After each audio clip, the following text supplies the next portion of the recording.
Iya, baik. Terima kasih, Heri dan Cakra. Senang sekali bisa kembali bertemu dalam jihad yang ketiga ini. Terima kasih juga ini kehadiran semua anak-anak muda dan juga para orang tua dan Bapak Ibu guru yang mendampingi anak-anak muda di Zoom ini ya.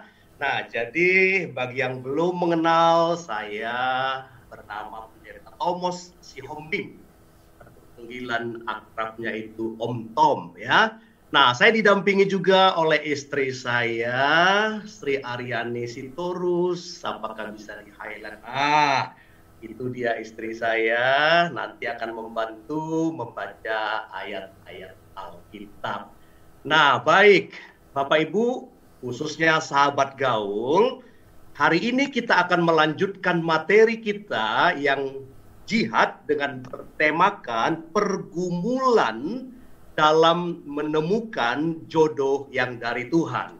Nah, salah satu tujuan daripada gaul community ini seperti tadi Mas Jo sudah sampaikan adalah sebagai wadah, sebagai forum fellowship. Nah, diharapkan sebagai forum fellowship di antara sahabat gaul, kita doakan bisa ketemu jodoh di dalam gaul community ini. Setuju nggak ya Mas Jo? Setuju ya Mas Jo? Setuju banget Om Tom. Puji Tuhan. Semoga Heri, Cakra, dan anak-anak muda yang belum punya jodoh bisa Tuhan pertemukan melalui Zoom ini ya. Amin. Baik, nah kita akan lanjutkan materi kita yang bertemakan pergumulan menemukan jodoh yang dari Tuhan. Nah, dalam 2 bulan yang lalu kita membahas tema jodoh di tangan siapa. Lalu bulan yang lalu menemukan jodoh yang dari Tuhan. Nah, 2 tema itu sudah kita pelajari. Nah, hari ini kita akan mempelajari bagian yang ketiga, yaitu pergumulan menemukan jodoh yang dari Tuhan. Nah, sebelum saya sampai ke topik ini, bagi yang belum pernah ikut sama sekali, nah kita coba refreshing dulu ya, bahwa perjodohan atau pasangan-pasangan pernikahan yang ada di muka bumi ini itu terjadi atau disebabkan oleh berbagai faktor atau berbagai orang yang mempengaruhi, mulai dari orang tua, janin dalam kandungan, hukum adat, hansip, mat comblang, dukun, dan juga diri sendiri. Nah, tentu kita semuanya rindu agar jodoh kita ditetapkan atau dijodohkan oleh Tuhan. Seperti contohnya Adam dan Hawa, Ishak dan Ribkah, lalu Yusuf dan Maria, orang tua dari Yesus ya. Nah, lalu apa perbedaannya antara jodoh yang dari Tuhan dengan yang dari orang atau dengan yang ditetapkan oleh orang? Bedanya apa? Bedanya berdasarkan Yakobus 1 ayat 17, bahwa setiap pemberian yang baik dan setiap anugerah yang sempurna datangnya dari atas, diturunkan dari Bapa segala terang, padanya tidak ada perubahan bayangan, karena artinya jodoh yang baik dan sempurna ada di tangan Bapa atau Tuhan. Karena itu milikilah jodoh yang dari Tuhan itu ya. Dan Yeremia 29 ayat 11 menegaskan Tuhan punya rencana bagi masa depan kita, termasuklah itu memberikan jodoh yang terbaik bagimu ya. Pegang janji firman Tuhan itu. Nah, lalu di 2 bulan yang lalu kita juga sudah belajar tentang 5 sila perjodohan dari perjodohan Adam dan Hawa. 5 sila perjodohan ya. Nah, sila pertama kita harus tahu bahwa jodoh itu adalah inisiatif Tuhan. Tidak baik kalau manusia itu seorang diri saja. Itu inisiatif dari Tuhan. Lalu yang kedua, jodohmu adalah lawan jenismu, bukan yang sejenis. Jadi laki-laki lawan jenisnya perempuan, dari situlah nanti jodohmu. Nah, sila yang ketiga, dalam perjodohan Tuhan ingin agar kau ketemu Tuhan dulu, baru kau ketemu jodohmu, di dalam Tuhan. Nah, pada waktu Tuhan menciptakan Adam dan Hawa, mereka masing-masing ketemu dengan Tuhan dulu, baru mereka dipertemukan. Nah, itu sila yang ketiga. Pastikan kau bertemu jodohmu di dalam Tuhan. Nah, lalu pada waktu Adam bertemu dengan Hawa pertama kali, Adam berkata, inilah dia tulang dari tulangku bagian dalam dan daging dari dagingku bagian luar. Di situ Adam mengekspresikan cintanya dalam dan luar dari Hawa. Nah, ini ya, adik-adik sekalian, kalau kau menemukan jodoh yang dari Tuhan, pastikan kau mencintai dia dalamnya dan luarnya. Dan sila yang terakhir, yaitu bahwa seks atau relasi seks atau hubungan seks itu hanya diizinkan Tuhan di dalam pernikahan. Nah, itu 5 sila. Nah, lalu kita juga sudah belajar 4 kriteria jodoh yang dari Tuhan. Nah, bagi setiap orang yang sedang mencari jodoh, perhatikan, Tuhan memberikan kriteria, memberikan dan menawarkan kriteria, 4 kriteria yang disingkat menjadi 4S. S yang pertama, dia harus seiman denganmu. Artinya seiman apa? Seiman tidak hanya sekedar sama-sama beragama Kristen. Tidak. Atau sama-sama satu gereja. Tidak. Bukan sekedar itu. Seiman artinya sama-sama percaya dan menerima Yesus dan menjadi anak Allah. Dengan kata lain, sama-sama anak Allah. Tidak sekedar Kristen secara KTP, tetapi sebagai anak Allah. Nah, ini mutlak.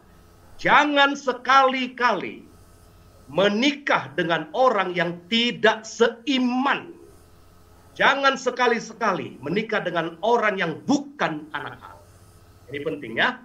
Nah, lalu kriteria kedua, hendaklah dia sejalan, kalian kompak, kalian satu visi, kalian satu misi. Karena apa? Karena kalian berdua nanti menjadi satu kesatuan yang akan dipakai Tuhan bersama-sama. Kalau tidak sejalan, bayangkan kalau kau ke utara, dia ke selatan, bagaimana Tuhan bisa memakai kalian? Kalau kau ke barat, dia ke timur, bagaimana kalian bisa dipakai oleh Tuhan ya? Nah, berikutnya, pastikan syarat yang ketiga, kau itu menyukai dia. Tidak sekedar kasih agape di dalam nomor 1 tadi, seiman, tapi juga kasih eros. Pastikan kau menyukai dia, ada rasa eros dalam dirimu, kasih mesra, cinta antara lawan jenis yang Tuhan taruhkan dalam dirimu. Nah, yang keempat, pastikan dia orang yang spesial. Kalau dalam Kidung Agung 2:2-3 dikatakan, kau seperti bunga bakung di antara bunga-bunga berduri. Yang laki-laki seperti pohon apel di tengah-tengah pohon-pohon di hutan. Nah, dengan kata lain, pastikanlah bahwa orang yang dari Tuhan ini adalah orang yang seiman, yang sejalan, yang kau sukai, dan spesial dari Tuhan. Ya. Nah, sekarang kita mau lanjutkan dengan 5 langkah menemukan jodoh dari Tuhan yang kita bahas bulan yang lalu. Nah, di sini kita belajar perjodohan yang diberikan kepada Ishak dan Ribka. Nah, ada 5 langkah ya. Perencanaan, pencarian, peneguhan, penyampaian, dan yang kelima, pacaran, tunangan, dan pernikahan yang adalah satu paket. Nah, ini adalah kisah bagaimana Abraham menyuruh hambanya mencarikan jodoh bagi anaknya, yaitu Ishak. Ini gambaran dari Bapa yang rindu sekali memberikan kita jodoh yang terbaik karena kita adalah anak-anaknya. Ini kerinduan Bapa, mencarikan kita jodoh melalui pertolongan daripada Roh Kudus, gambaran dari si hamba itu, dan kita sebagai gambaran daripada anak-anak Allah seperti Yesus itu ya, kita adalah mempelainya nanti suatu saat ya. Nah, di situ tahap perencanaan nomor 1, Kalau kita baca ayat 1 sampai 9, di situ Abraham berkata kepada hambanya, "Hambaku, carikan seorang jodoh bagi anakku dengan 2 syarat." Ya, perhatikan, dia bilang, "Jangan kau ambil jodoh anakku dari orang-orang Kanaan di mana aku tinggal, tapi cari jodohku dari negeriku, dari kaumku." Nah, ini adalah gambaran syarat jodoh dari Tuhan harus dari kaum anak-anak Tuhan, ya. Jangan dari luar kaum anak-anak Tuhan. Lalu syarat yang kedua yang ditetapkan oleh Abraham adalah pastikan jodoh anakku harus mau ke Kanaan, harus mau ke tempatku tinggal. Kenapa? Karena aku dipanggil Tuhan dalam janji Tuhan bahwa aku akan menjadi bangsa yang besar dengan keturunanku, melaksanakan keinginan Tuhan di negeri yang dijanjikan, yaitu Kanaan. Karena itu, di dalam kau merencanakan pernikahanmu, di dalam kau merencanakan pacarmu, pastikan kau mengkaitkannya dengan panggilan Tuhan. Ya? Ini penting. Kalau kau mau mencari pacar dan jodoh, pastikan dia terkait dengan panggilan Tuhan atas hidupmu. Kenapa? Karena dia juga akan dipakai Tuhan menggenapi rencana Tuhan dalam hidupmu. Ya. Nah, lalu tahap yang kedua, pencarian. Si hamba itu pergi ke negerinya Abraham, lalu dia berhenti di sebuah sumur pada petang hari. Sumur petang hari artinya carilah jodohmu di tempat dan waktu yang tepat. Nah, kalau kau berdoa untuk seorang jodoh dari hamba Tuhan, dari orang background teologi, ya jangan cari dia di mall, cari dia di gereja, cari dia di STT, seminari, cari dia di tempat-tempat pelayanan, ya. Kalau kau merindukan seorang jodoh, dia seorang dokter, cari dia di rumah sakit, cari dia di puskesmas, cari dia di klinik-klinik, cari dia di tempat yang tepat dan pada waktu yang tepat. Jangan cari dia pada saat dia lagi praktek, itu namanya ganggu. Boleh ya, cari dia di waktu yang tepat. Nah, lalu di situ si hamba pada waktu dia bertemu di sumur dan di tempat di mana dia berhenti itu, dia berdoa. Berdoa khusus. Nah, doanya sangat khusus, yaitu dia minta tanda. Waktu dia minta tanda, dia berkata begini, "Kalau seandainya ada seorang wanita yang mau memberikan aku minum dan juga unta-untaku, dialah orang." Nah, kita juga harus berdoa khusus, tapi tidak berarti harus berdoa khusus seperti si hamba itu. Kenapa? Si hamba Abraham, dia berdoa minta tanda. Kenapa? Karena dia tidak kenal tempat itu, dia tidak kenal para wanita di tempat itu, tidak satupun yang dia kenal. Kalau kita tidak, konteks kita sudah kenal orangnya, kita doakan, kita ketemu orangnya, kita doakan, sehingga tidak diperlukan doa khusus yang seperti itu. Bukan berarti tidak bisa, tapi tidak diperlukan. Tuhan sudah memimpin kita lebih dalam lagi, bukan sekedar tanda, tapi firman Tuhan, pimpinan Roh Kudus yang memberikan kita pimpinannya, ya. Lalu setelah itu, si hambanya itu menemukan konfirmasi dari Tuhan. Dikonfirmasi dialah orangnya, ternyata dia yang memberikan minum kepada hambanya itu, lalu juga kepada unta-untanya dikonfirmasi oleh Tuhan. Lalu kemudian tahap yang keempat, menyampaikan isi hati. Ya, menyampaikan isi hati. Nah, saya ingin mau tanya ini. Mana Heri bisa dengar saya, Her? Ya, bisa Om. Her sudah pernah menyatakan isi hati sama cewek, Her? Wah, pasti Om. Sebagai anak muda harus sudah memiliki pengalaman. Ya? Oke. Pernah ditolak juga ya? Wah, malah itu lebih banyak. Lebih banyak. Nah, Om mau tanya, Her, apa yang kau nyatakan kepada dia pada waktu kau sampai kepada tahap penyampaian ini? Kau bilang apa? Ya, pasti kita harus menyampaikan isi hati kita kalau kita itu benar-benar menyukai dia gitu ya. Jadi mungkin itu dari pengalaman saya menyampaikan apa yang saya rasakan tentang seseorang. Ya, mari kita belajar, betul ya Her ya, mari kita belajar dari si hambanya ini ya. Dia menyampaikan isi hati dia tentang Ishak ya. Lalu bagaimana dia menyampaikannya? Dia sampaikan apa yang dia alami ya. Jangan lupa ya, bagi adik-adik pria, ketika kau menyampaikan isi hatimu, jangan sekedar kau menyampaikan, "Dek, aku suka sama kau, mau nggak kau jadi pacar?" Jangan sekedar itu ya. Tapi sampaikan dasarnya. Apa dasarnya? Ya, apakah kau sudah berdoa? Apa yang kau dapatkan? Seperti si hamba Abraham ini, dia ceritakan semua prosesnya, baru dia sampaikan. Ya. Nah, lalu lihat di situ ada respon.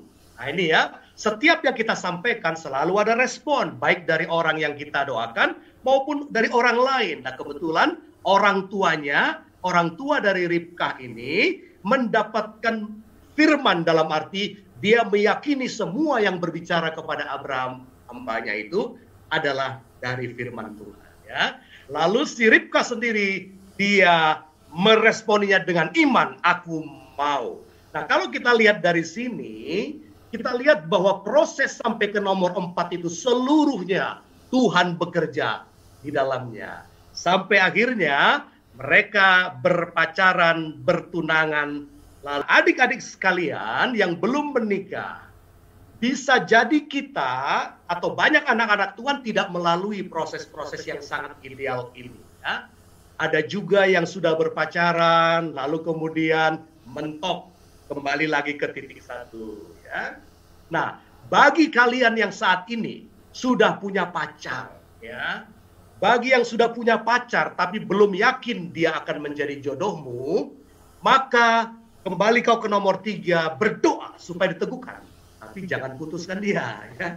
Berdoa supaya kalian bisa mendapatkan konfirmasi yang dari Tuhan. Ya. Dan konfirmasi yang dari Tuhan itulah yang meneguhkan kalian melangkah dari tahap pacaran menjadi tunangan, lalu kemudian menjadi menikah di dalam cinta yang dari Tuhan. Nah, inilah materi-materi yang kita dapatkan dalam 2 bulan terakhir. Nah, hari ini kita akan lanjutkan, kita akan lanjutkan dengan materi yang berikutnya, tapi sebelum ke sana, kita akan lihat dulu tahapan lingkaran cinta dalam proses yang dilalui oleh Ishak tadi. Lihat dalam lingkaran ini, kita semua melalui sebuah lingkaran yang namanya kasih storge, yaitu kasih keluarga. Ya, sama seperti Abraham, kasihnya kepada Ishak, itu kasih storge ya. Lalu kemudian ada kasih yang berikutnya, yaitu yang namanya kasih filia atau kasih di dalam persahabatan yang warna kuning. Itulah kasih yang dimiliki oleh Abraham Ishak dengan para hamba-hambanya itu ya. Lalu yang ketiga baru adalah pertumbuhan dari kasih eros yang tertuju kepada lawan jenis. Nah, kasih eros ini biasanya muncul pada saat kita mengalami perubahan internal tubuh kita, yaitu berfungsinya kelenjar-kelenjar yang berhubungan dengan seksual. Dan itu terjadi pada masa pubertas. Ya. Dan itu sangat indah sekali, itu Tuhan ciptakan dengan maksud yang indah. Tetapi ketiga jenis kasih ini sudah dirusak oleh dosa, sehingga semua orang tidak lagi bisa mengasihi dengan baik di dalam keluarga, di dalam teman, dan juga di dalam jenis, lawan jenis. Maka diperlukanlah kasih yang keempat, yang namanya kasih agape, yang hanya bisa diterima oleh orang yang percaya pada Yesus. Hanya bisa diterima oleh orang-orang yang percaya. Dan kasih agape inilah kasih yang bersifat kekal, ajaib, suci, indah, dan hidup. Nah, saya ingin tanya dulu, Cakra bisa dengar saya? Cakra? Cakra bisa dengar saya? Ya, bisa Om. Oh, oke. Cakra, Om mau tanya ini, apakah Cakra pengen nggak pacarmu atau suamimu nanti mengasihimu selama-lamanya sampai Tuhan Yesus datang? Pengen banget, Om. Mau banget. Nah, kalau kau mau banget, Cakra, kau hanya bisa mendapatkan kasih yang seperti itu kalau jodohmu, calon jodohmu itu memiliki kasih agape yang dari Allah. Nah, itu maksudnya ya. Tuhan mau mengajarkan kita, kalau kau mau memiliki jodoh yang mengasihimu dengan kasih yang kekal, dengan kasih yang ajaib melampaui akal pikiranmu, maka kau tidak punya pilihan. Kau pastikan kau memiliki orang yang memiliki kasih agape ya. Nah, baik, sekarang kita akan lanjut ke topik yang ketiga pada hari ini. Nah, saya akan mengundang dulu dua orang rekan saya, yaitu Pak Jonathan. Mana Pak Jonathan? Masukkan dia, Pak Jonathan. Lalu Ibu Maria. Iya, halo Om Tom. Apa kabar Pak Jonathan? Iya, Om Tom. Halo Om Tom. Iya, baik ya. Nanti kita akan berdialog karena Pak Jo, Mas Jo, dan Mbak Mariana sudah mengalami pengalaman-pengalaman pergumulan di dalam mencari jodoh. Nah, kita mau belajar bersama-sama ya. Nanti saya minta kesediaannya untuk memberi komen dan istri saya akan membantu membacakan ayat-ayat ya. Nah, saya masukkan kembali ini materinya, kita akan lihat bahwa banyak pergumulan dalam anak-anak Tuhan mencari jodoh. Yang pertama adalah menikah atau tidak. Yang kedua, orang tua tidak setuju. Yang ketiga, ada rasa rendah diri, merasa jelek, jadi ya nggak ada orang yang mau. Lalu putus cinta, patah hati, babak belur. Lalu gonta-ganti pacar, belum cocok, dan lain-lain. Banyak sekali ya. Nah, kita mulai dari menikah atau tidak. Nah, Pak Jo dulu menikah itu karena memang dipaksa nikah, Pak Jo, atau memang ada panggilan Tuhan menikah, Pak Jo? Oh, saya ada panggilan Tuhan menikah, Om. Oh, panggilan Tuhan ya. Kalau Bu Mariana gimana? Dipaksa atau gimana, Bu Mar? Ya, nggak dipaksa Om. Ya, saya memang rindu untuk menikah, ya. Oh, gitu ya. Kalau istri saya dulu sangat pengen sekali menikah sama saya, apalagi saya, ya. Oke. Nah, sekarang bagi adik-adik yang bergumul, apakah saya ini menikah atau tidak? Mari kita lihat alasan Alkitab untuk tidak menikah. Apa alasan Alkitab? Nah, di dalam Matius pasal 19 ayat 12, bisa bantu istri saya membacakan dengan cepat? Ya, Matius 19 ayat 12, ada orang yang tidak dapat kawin karena ia memang lahir demikian dari rahim ibunya. Dan ada orang yang dijadikan demikian oleh orang lain. Dan ada orang yang membuat dirinya demikian karena kemauannya sendiri, oleh karena kerajaan sorga. Siapa yang dapat mengerti, hendaklah ia mengerti.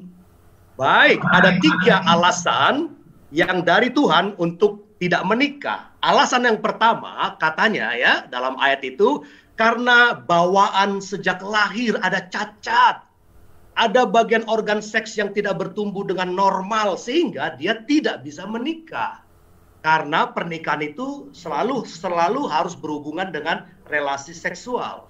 Ada orang-orang yang dicipta dengan kondisi yang cacat, termasuk ada cacat mental sehingga tidak bisa untuk menikah. Itulah yang pertama, ya.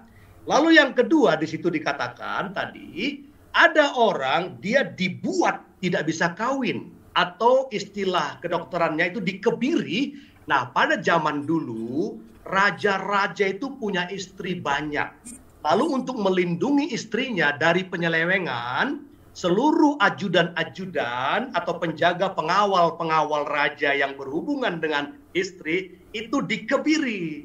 Dikebiri itu diambillah organ atau kelenjar testosteronnya, sehingga dia tidak punya birahi, tidak punya keinginan untuk berelasi seksual. Nah, dalam Alkitab kalau kita baca istilah sida-sida, ya, sida-sida dari Ethiopia, itu sida-sida itu artinya orang yang dikebiri, ya. Orang yang dikebiri yang tidak bisa menikah. Lalu ada alasan yang ketiga. Alasan yang ketiga adalah karena panggilan khusus yang tadi dikatakan, komitmennya untuk melayani Tuhan sepenuhnya, sehingga kalau dia menikah, dia merasa panggilannya itu tidak bisa dikerjakan dengan maksimal. Nah, bagi kawan-kawan kita di Katolik, itulah yang kita sering dengar istilah dengan biara. Ada pastor, biarawan, biarawati. Mereka tidak menikah karena ada panggilan khusus yang sering disebut dengan karunia selibat, ya. Karena itu, panggilan selibat adalah karunia khusus. Nah, saya berharap di antara kita saat ini semuanya dipanggil Tuhan dengan karunia untuk menikah. Kecuali kalau adik-adik ada yang dipanggil untuk karunia hidup sendiri atau selibat. Nah, karunia hidup sendiri bukan berarti Tuhan menghapuskan keinginan seksualmu, tidak. Tetapi Tuhan memberikan kekuatan kepadamu untuk mengendalikan kehidupan seksualmu. Nah, ini problem yang pertama. Tetapi jangan kau tidak menikah karena trauma pengalaman masa lalu. Itu bukan karena panggilan Tuhan, tetapi karena trauma. Ya, gitu ya Pak Jo sama Bu Mariana ya. Jadi kita sudah punya ini. Kalau saya sendiri tidak bisa karunia selibat. Nah, untuk mengetahui ini para laki-laki dan wanita juga ya, mengetahui apakah kalian itu punya karunia selibat atau tidak, lihat saja bagi laki-laki, lihat saja kamarmu. Kalau kamarmu berantakan, kau bukan karunia selibat ya. Kau perlu orang yang mendampingi hidup. Oke ya. Nah, berikutnya kita akan masuk ke persoalan yang kedua. Orang tua tidak setuju. Nah, Bu Mariana. Ya, Pak. Ya, Om. Ya, Ibu Mariana ini dia sekarang sudah sendiri karena suami sudah dipanggil Tuhan ya. Tapi ya, kita bersyukur Ibu Mariana adalah orang yang betul-betul dipakai Tuhan ya. Nah, Bu Mariana dulu ada nggak pernah pengalaman orang tua nggak setuju, Bu Mariana? Nggak pernah, Pak. Ya, saya dulu ya? Iya, dua dulu pacar saya, dua-duanya disetujui, Pak. Tapi akhirnya jadi sama yang terakhir gitu, jadi, Pak. Ya, artinya disetujui ya? Iya, Pak. Oke, kalau Pak Jo gimana Pak Jo? Pernah punya pengalaman ini? Sama Om. Belum pernah punya pengalaman. Kebetulan 4 kali pacaran ya nggak ada yang ditolak orang tua. Oke. Nah, mungkin Pak Jo, Bu Mariana, di antara kita dan di antara anak-anak muda ini mungkin juga pernah mengalami ini ya. Nah, saya pribadi juga, di sini ada istri saya ya. Saya pernah tidak disetujui oleh calon mertua saya ya, tidak setuju dengan alasan sederhana, itu kurang bonafit itu calon suamimu ya. Tapi saya bersyukur Tuhan memimpin dan akhirnya mereka menerima saya sebagai menantu kesayangan akhir-akhir itu ya. Nah, sekarang kita bagaimana meresponi orang tua ya. Istri saya tolong dibacakan ayat Efesus pasal 6 ayat 1 sampai 3. Ya, Efesus 6 ayat 1 sampai 3. Hai anak-anak, taatilah orang tuamu di dalam Tuhan karena haruslah demikian. Hormatilah ayahmu dan ibumu, ini adalah suatu perintah yang penting, seperti yang nyata dari janji ini, supaya kamu berbahagia dan panjang umurmu di bumi. Ya, baik. Bagi anak-anak muda, siapapun yang sedang bergumul dengan pacar karena orang tuamu tidak setuju, berbagai alasan ya, alasan suku, usia, dan lain-lain lah ya. Nah, Tuhan ingin mengajarkan kita bagaimana meresponi orang tua di dalam perbedaan. Ya. Nah, dalam 3 ayat itu, saya ingin menyampaikan prinsip yang penting bagi kita yang punya orang tua atau wali yang menggantikan orang tua. Yang pertama, dalam ayat yang kedua, hormati orang tuamu siapapun dia. Kalaupun dia belum orang Kristen, kalaupun dia masih beragama lain, kau sudah menjadi anak Tuhan, kau harus tetap menghormati dia. Dengan cara bagaimana? Jangan melawan dia, Dengan cara bagaimana? Mengasihi dia, membantu dia, dan seterusnya. Penghormatan kita berikan kepada orang tua apapun latar belakangnya. Apakah dia Kristen ataupun tidak, hormati orang tua siapapun dia. Itu dalam ayat 2 jelas sekali. Tapi di ayat yang ke-1, perhatikan ayat yang ke-1, hormati, tidak cukup hormati, tapi dan taati orang tua dalam Tuhan. Beda ya, yang tadi hormati, tapi belum tentu harus ditaati orang tua siapapun. Yang harus dihormati dan ditaati adalah orang tua dalam Tuhan. Kenapa orang tua dalam Tuhan harus ditaati? Karena Tuhan ada di situ. Dengan sebuah iman, apa yang disampaikan oleh orang tua yang di dalam Tuhan adalah keinginan daripada Tuhan. Nah, kalau kita menghormati dan mentaati orang tua dalam Tuhan, maka buahnya adalah kita beroleh bahagia dan panjang umur. Nah, lalu jangan lupa ada juga yang ketiga, yaitu kita harus lebih taat kepada Tuhan daripada kepada manusia. Artinya, ada hal-hal tertentu di mana orang tua kita meskipun dia sudah anak Tuhan, bisa jadi dia mengambil keputusan yang tidak sesuai dengan keinginan Tuhan. Seandainya ya, maka kita harus lebih taat kepada Tuhan. Nah, bagaimana caranya mengharmoniskan ya kehendak Tuhan dengan kehendak orang tua yang tidak sesuai dengan kehendak Tuhan? Jangan kita labrak. Jangan kita kawin lari. Kenapa? Ingat itu ya, di dalam pernikahan Ishak dan Ribka, di situ jelas restu dari kedua orang tua dan keluarga menyertai mereka. Kalau gitu harus bagaimana? Bagaimana dong, Om? Ini saya sudah cinta malabab, cinta ke belet ini sama dia. Dan kami sudah mau menikah, tapi orang tua saya nggak setuju. Alasannya apa? Beda suku. Oh gitu. Maunya siapa? Ya maunya sama-sama orang Batak. Kan begitu ya. Pasti setiap suku punya keinginan dari kaumnya. Nah, karena itu jalan keluarnya adalah berdoa supaya orang tua sehati dengan Tuhan. Tuhan pasti kerjakan. Itu pengalaman saya. Tadi saya ceritakan ya, kami ketika berdoa dengan istri saya, orang tua saya tidak setuju. Cukup lama mereka tidak setuju. Ya. Kami terus berdoa, Tuhan bukakan jalan. Dan sampai orang tua kami setuju, baru kami melangkah. Jadi perlu kesabaran.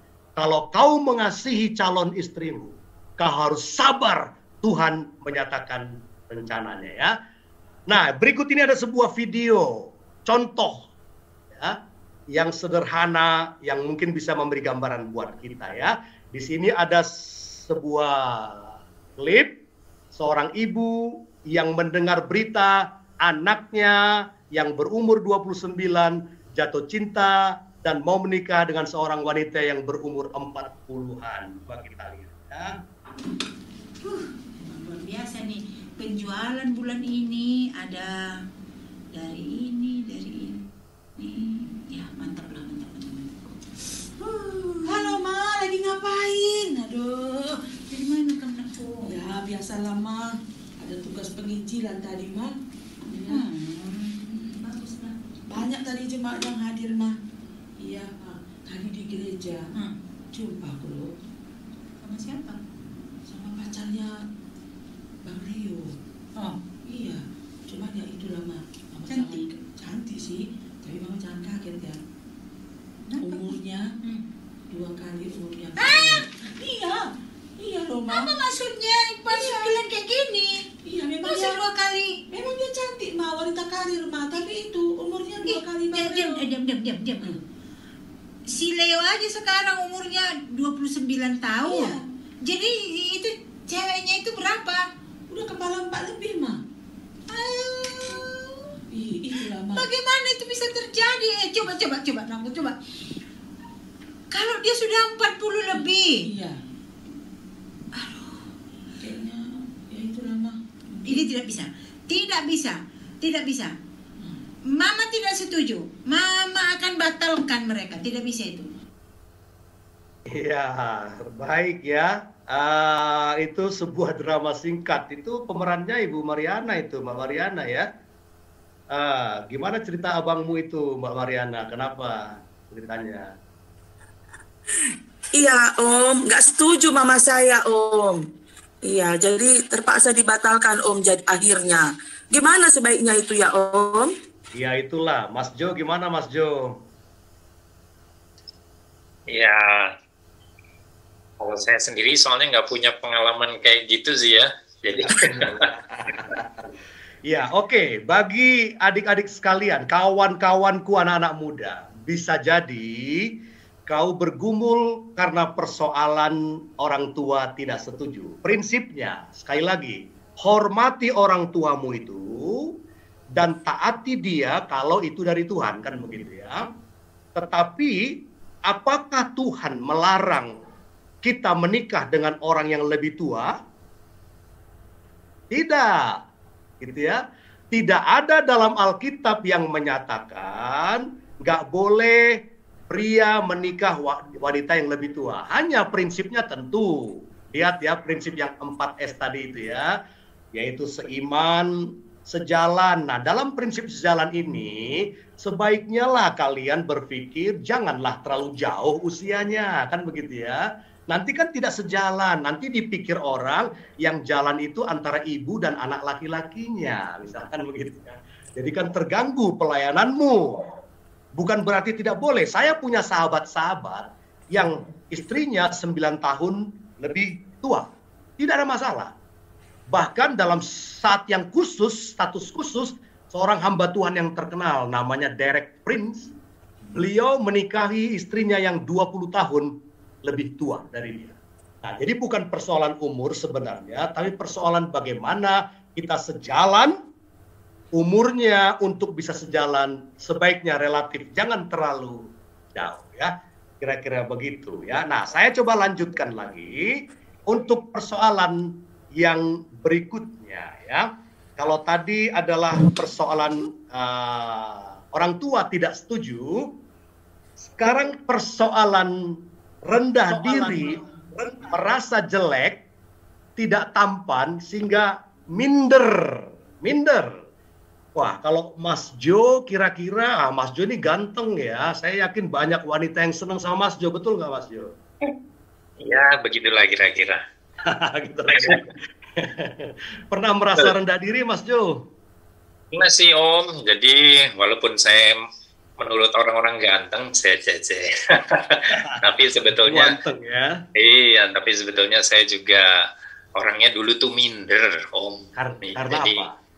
Ya apa ya, karena mungkin identitas saya di dalam Kristus itu saya belum ngerti gitu siapa identitas saya di dalam Kristus, bahwa saya adalah dikasihi Tuhan, berharga. Nah jadi saya merasa penilaian orang itulah yang menentukan harga diri saya. Kan harusnya kan apa kata Tuhan, bahwa kita berharga bukan kata orang, tapi apa kata Tuhan gitu Om. Jadi tapi itu dulu loh Om, kalau sekarang sih. Baik, oke.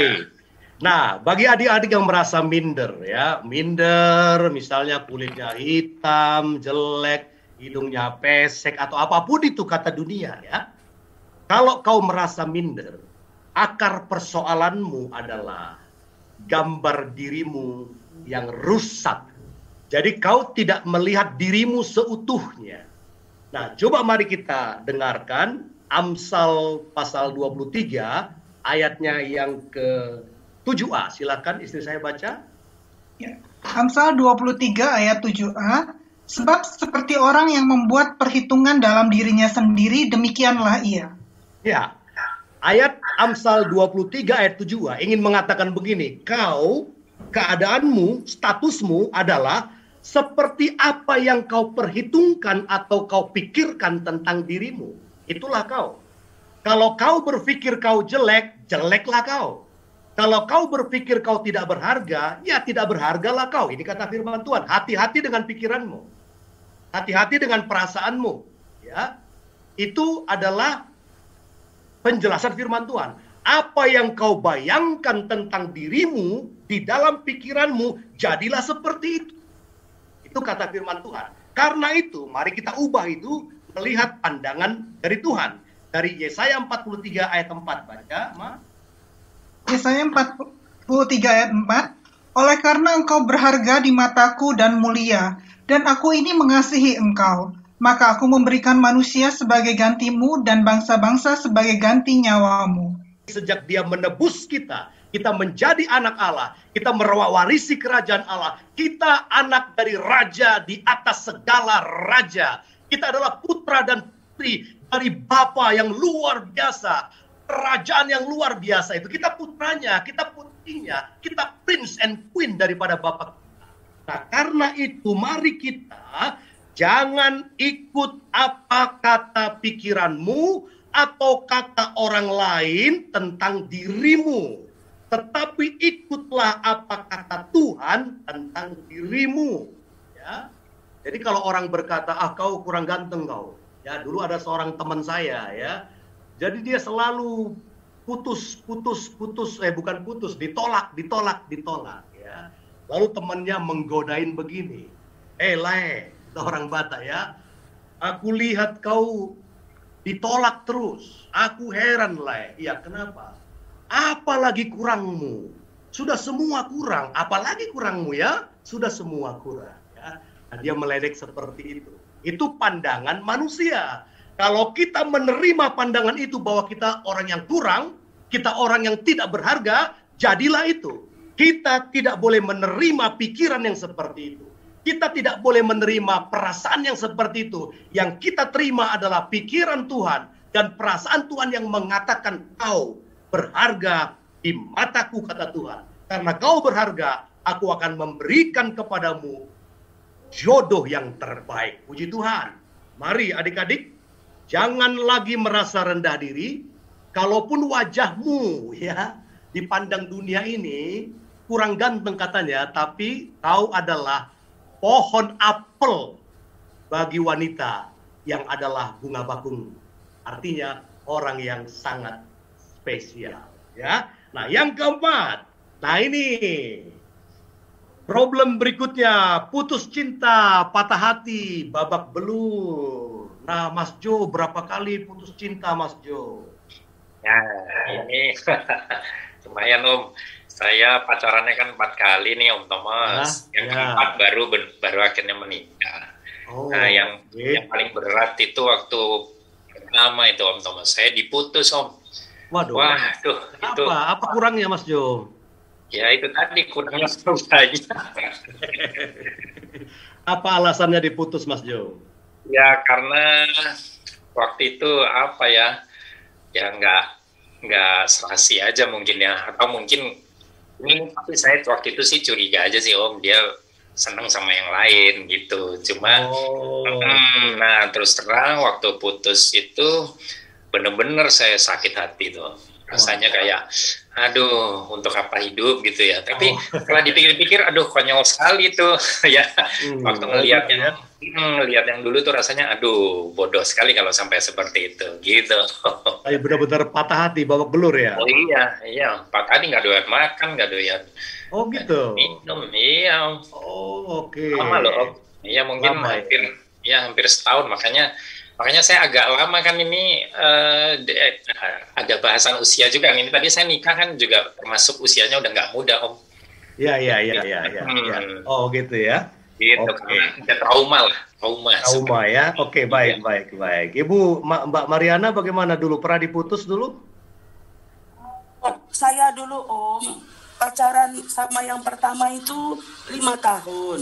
Ya, tapi kami LDR karena saya di Medan, dia di Surabaya. Jadi zaman dulu masih telepon sama kirim surat. Ya, kemudian dia bilang dia belum siap menikah karena kami hampir sebaya. Belum siap menikah karena belum cukup hati, harta dan properti katanya. Jadi saya putuskan. Tapi saya buka hati sama yang lain. Oh gitu. Jadi Bu Mariana yang memutuskan.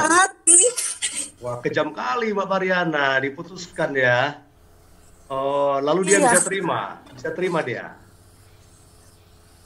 Iya, akhirnya ya Saya sakit hati sebenarnya karena tidak dia jawab seperti itu. Akhirnya saya buka hati sama yang lain. Akhirnya saya kirim undangan sama dia. Waduh. Dan saya senang. Oh, waduh, oke lah, mantap ya. Iya, saya juga mau cerita sebentar nih ya tentang pengalaman saya ya, patah hati dan hancur hati gitu ya. Dulu saya pernah berdoa jatuh cinta kepada seorang wanita ya. Dia waktu itu bersekolah di Jogja ya. Lalu sudah berdoa saya sekian lama, saya membuat keputusan mau menyampaikan kepada dia isi hati saya. Tahap penyampaian ya. Saya pesan kepada teman-teman saya, tolong doakan saya ya. Saya mau menyampaikan isi hati saya kepada orang yang saya doakan. Tolong ditengking semua roh-roh penolakan dari dia. Saya bilang begitu. Nah, lalu saya sampai ke sana, saya sampaikan, saya ketemu dia, saya sampaikan isi hati saya. Lalu dia juga kaget. Lalu kemudian dia ajak berdoa, ya. Nah, kami mulai berdoa. Saya tinggal di Bandung, dia tinggal di Jogja, agak repot termasuk CBO, cinta berat di ongkos, ya.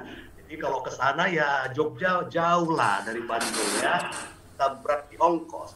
Nah, lalu saya mendengar kabar bahwa ada juga laki-laki lain yang mendekati dia. Waduh, tinggal di Jogja juga, satu kampus dengan dia. Ya. Wah, saya udah kalah di tekongan inilah, kira-kira begitu ya. Saya hanya bisa surat menyurat, belum ada WA, belum ada HP, belum ya. Paling itu, Pak Jo sama Mariana telepon-telepon yang tengah jalan itu, yang pakai koin-koin itu kan. Nah, atau ke wartel. Ke wartel lah, itu pun kalau cukup uang baru bisa. Lalu setelah sekian lama saya berjibaku berusaha mendekati lewat surat, lewat telepon supaya bersaing dengan beliau ya, yang lain itu. Lalu akhirnya saya disuruhlah ke Jogja. Bang, datanglah ke Jogja. Ada yang mau kusampaikan. Wah, hati saya berseri-seri. Kenapa? Karena saya berpikir dia akan menerima cinta saya. Saya berpikir begitu. Wah, saya siapkan waktu, saya datang ke Jogja. Lalu saya datang ke tempat posnya. Di situ ada ruangan tamu. Waktu saya datang ke sana, masuk ke ruangan tamu, ternyata si laki-laki saingan saya itu ada di situ. Waduh, saya kaget. Ini kenapa saya diperhadapkan seperti ini ya? Untuk apa saya diperhadapkan seperti ini? Lalu kemudian si wanita ini bilang begini sama saya, Bang, saya sudah berdoa Bang, dan saya memutuskan untuk menerima yang abang yang satu ini, bukan abang, bukan kamu, gitu ya. Orang yang ada di situ, waduh, waktu saya mendengar itu, wah itu seperti kilat sambar lah ya, saya seperti disambar petir. Kalau untuk menyatakan begini, kenapa saya harus dipanggil seperti ini? Artinya saya merasa dipermalukan. Saya dipermalukan, saya merasa diinjak-injak harga diri saya karena dia mengatakan begitu di depan orang yang menjadi saingan saya itu. Wah, hancur hati saya, babak belur saya, ya. Tapi saya belajar dari situ bahwa lebih bagus babak belur tapi salah orang daripada tidak babak belur, ya. Tidak babak belur, tetapi lebih bagus babak belur daripada mendapatkan yang salah, daripada tidak babak belur, tapi mendapatkan yang benar ya. Dengan kata lain, saya belajar dari situ. Puji Tuhan saya babak belur, tapi saya akhirnya mendapatkan yang terbaik. Itulah yang ada di Zoom ini ya. Nah, saya lanjutkan. Bagian yang berikutnya ini ya, bagian yang berikutnya. Ini hal yang penting. Dalam putus cinta ini, dalam putus cinta atau patah hati atau babak belur, janji Tuhan dipulihkan oleh Tuhan, ya, dipulihkan oleh Tuhan. Nah, di dalam Yeremia 18 ayat 4 kalau kita baca ya, satu dari ayat 1 sampai ayat berikutnya, itu seperti bejana tanah liat, seperti bejana di tangan seorang penjunan, ya, di tangan seorang yang pembuat bejana. Seretak apapun, sehancur apapun bejanamu, kau akan dibuat pulih baru, ya. Karena itu supaya kita mengalami pemulihan itu, pertama kita harus bertobat kalau ada dosa di dalamnya. Lalu yang kedua, siap bayar harga dengan kekuatan dari Tuhan. Maksudnya bayar harga begini, ya. Seandainya ada sepasang orang yang berpacaran putus, lalu ternyata mereka sudah berhubungan secara seksual. Artinya yang wanita sudah tidak lagi suci, istilah daripada dunia ini ya, tidak suci. Pastilah dia akan merasakan tidak ada laki-laki lain yang akan menerima dia. Nah, sekalipun ada laki-laki yang tidak bisa menerima dia, tetap harus terbuka. Ya, harus terbuka. Nah, pada saat dia tidak bisa menerimamu, Tuhan sanggup untuk menguatkanmu. Dan dengan janji, ya, dengan janji bahwa janji Tuhan tetap berlaku bagimu untuk mendapatkan yang terbaik. Meskipun kau hancur-hancuran, meskipun kau babak belur, meskipun kau tidak suci lagi, meskipun kau sudah mengalami berbagai hati yang hancur dalam hidupmu, kau masih akan bisa menerima janji Tuhan yang berlaku buatmu, yaitu kau diberikan yang terbaik, tetapi melalui sebuah proses, kau siap bertobat, kau siap bayar harga untuk semuanya itu. Jadi kalau seandainya prosesnya sangat berat bagimu, itu harga yang harus kau bayar. Contohnya misalkan begini, Mas Jo pernah nyuri ayam di penjara nggak, Mas Jo? Belum lah, Om. Oh, belum lah ya. Jadi kalau seandainya ini Mas Jo curi ayam, lalu akhirnya divonis 4 bulan penjara, di penjara 4 bulan. Lalu Mas Jo harus di dalam penjara, Mas Jo bertobat, Tuhan ampuni saya tidak mengulangi dosa saya. Setelah Mas Jo bertobat, bukan otomatis Mas Jo setelah 1 bulan bisa keluar, tetap 4 bulan Mas Jo, gitu ya. Nah, hanya bedanya, bayar harga, 4 bulan itu kau jalani bersama dengan Tuhan. Itu maksudnya, tetap harus bayar konsekuensinya, tetap harus bayar akibatnya, ya. Kalau ada yang menolak, ya puji Tuhan aku terima. Kalau ada yang belum menerima keadaanmu, puji Tuhan, Tuhan menerima sampai janji Tuhan digenapi, ya. Nah, coba kita lihat di sini ada satu klip. Saya coba suaranya maksimal, tapi ternyata mungkin kurang terlalu terdengar, tapi semoga bisa didengar. Iya Bu, iya Olivia itu bentar lagi tamat, dan kemungkinan kita akan kirim dia ke Amerika gitu. Iya Bu, ya kita akhiri dulu ya. Sampai ketemu, bye-bye. Kenapa sayang? Aku pikir mah aku masuk angin mah. Oh, tapi kan ke dokter lah. Ternyata aku 2 bulan terlambat mah. Aku 2 bulan apa? Ya, aku 2 bulan mah. Apa maksudnya? Ampun mah, ampun. Jadi sekarang kamu hamil? Iya mah. Bikin malu. Ampun mah. Bikin malu. Sama siapa kamu hamil? Sama Mas Jo mah. Ampun. Iya. Jo yang mana? Jo yang mana? Yang mana saat itu? Si Johannes, si Jonathan, si Jo yang mana ini? Itu Mas Jo yang ganteng itu mah yang tinggal di Ruli. Iya mah. Jadi orang tuanya yang di Ruli. Apa maksudmu, Olivia? Ampun mah. Kawinkan aku sama dia mah. Tidak bisa. Jadi gimana mah? Tidak bisa. Aku malu mah. Kamu malu? Mama lebih malu. Mau ditaruh di mana ini wajah mama ini sama papa kamu? Jadi gimana ini mah? Sore ini kita pergi ke dokter kandungan. Itu harus digugurkan. Dan besok pagi kamu harus berangkat ke Amerika. Titik. Ya, mana Bu Mariana itu tadi? Bu Mariana sangat bagus sutradara Ya, dan Pak. ininya ya, artisnya ya. Iya. Nah, Bu Mariana dan Pak Jo ya. Tadi bukan Pak Jo yang dimaksud, bukan Pak Jo ya, Pak Jo ya. Iya, Om. Bukan ya. Om. Oke. Nah, saya ingin menyampaikan begini. Kita orang tua bisa membayangkan ya, kerinduan orang tua agar anak-anak kita semuanya diberangkatkan dalam pernikahan dengan kondisi yang baik. Tetapi ingat, seandainya ada di antara anak-anak kita yang mengalami pergumulan yang seperti itu, kita sebagai orang tua, jangan kita menghapuskan dosa dengan berbuat dosa.